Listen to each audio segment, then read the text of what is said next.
আসসালামু আলাইকুম। খুব সহজে চালের নাড়ু। এইজন্য আমি এখানে ১ কাপ চাল নিয়েছি। ২ বারে ভালো করে ধুয়ে পানিটা ঝরিয়ে নিয়েছি। এই ৫ মিনিট মতো। এবার একটি কড়াইয়ে চালগুলো দিয়ে ভালো করে নেড়েচেড়ে এভাবে ভেজে নিব।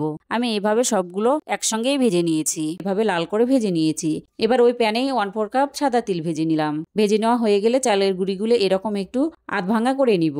সাইডে রেখে দিলাম। এবার একটি প্যানে 2 টেবিল চামচ ঘি দিলাম। তার ভিতরে কয়েকটা গোটা মসলা দিলাম। একটুখানি ভেজে নিয়ে প্রথমে 1 কাপ চিনি দিলাম। চিনিটা ভালো করে ক্যারামেল বানিয়ে নিয়েছি। ঠিক ক্যারামেল বেশি কালার করবেন না। এরকম অবস্থায় এবার এর ভিতরে 1 কাপ নারিকেলগুলো দিয়ে দিলাম। দিয়ে একটুখানি জাল করে চুলাটা বন্ধ করে দিয়েছি। এবার এর ভিতরে চাল তিল সবগুলো একে একে দিয়ে দিব। 4 কাপ ভাজা বাদাম দিয়ে দিয়েছি। 1 চামচ ঘি দিয়ে নেড়েচেড়ে নামিয়ে নিলাম। এবার হাতে একটু ঘি মাখিয়ে গরম গরম অবস্থায় নাড়ুগুলো বানিয়ে নিলাম। এভাবে একবার নাড়ু বানালে খেতে কিন্তু অনেক মজা হয়। বাসার সবাই পছন্দ করবে। যে কোনো অনুষ্ঠানে এভাবে একবার চালের নাড়ু বানিয়ে দেখবেন। খেতে দারুণ লাগে। আল্লাহ হাফেজ।